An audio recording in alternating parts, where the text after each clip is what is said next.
ఎప్పుడూ తనదైన మార్క్ డైలాగులతో దూకుడు ప్రదర్శించే మల్లన్న ఇప్పుడు ఏకంగా దేశ ప్రధాని నరేంద్ర మోదీ చెంత వాలి తెలంగాణ పాలిటిక్స్ లో అసలైన మాస్ మలుపు ఇచ్చారు. మల్లారెడ్డి మోదీతో భేటీ కావడం అటు తెలంగాణ ఇటు దేశ రాజధాని ఢిల్లీలోనూ పెను చర్చకు దారితీసింది. మల్లారెడ్డి వంటి సీనియర్ నేత, అది రాష్ట్రంలో ప్రతిపక్షంలో ఉన్న పార్టీకి చెందిన ఎమ్మెల్యే నేరుగా ప్రధానిని కలవడం వెనుక ఉన్న రాజకీయం ఇప్పుడు విశ్లేషకులకు పనిపెడుతున్నాయి. ఈ భేటీతో అందరినీ ఆకర్షించిన ప్రధానాంశం మల్లారెడ్డి తన కోడలు ప్రీతిరెడ్డిని వెంట తీసుకెళ్లడం. సాధారణంగా రాజకీయ నాయకులు తమ వారసులను జాతీయ స్థాయి నేతలకు పరిచయం చేస్తున్నారంటే అది భవిష్యత్తు ప్రాతినిధ్యానికి పునాది అని అర్థం. గత కొంతకాలంగా ప్రీతిరెడ్డి ప్రత్యక్ష రాజకీయాల్లోకి రావాలని ఆకాంక్షిస్తున్నారు.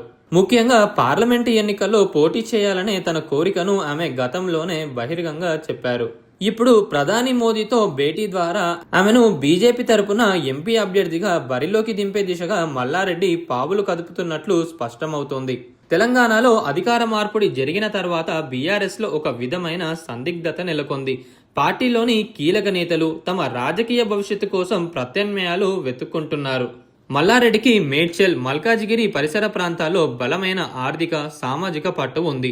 ఆయన వంటి నేత పార్టీని వీడితే అది గ్రేటర్ హైదరాబాద్ పరిధిలో బీఆర్ఎస్ కు కోలుకోలేని దెబ్బ అవుతోంది.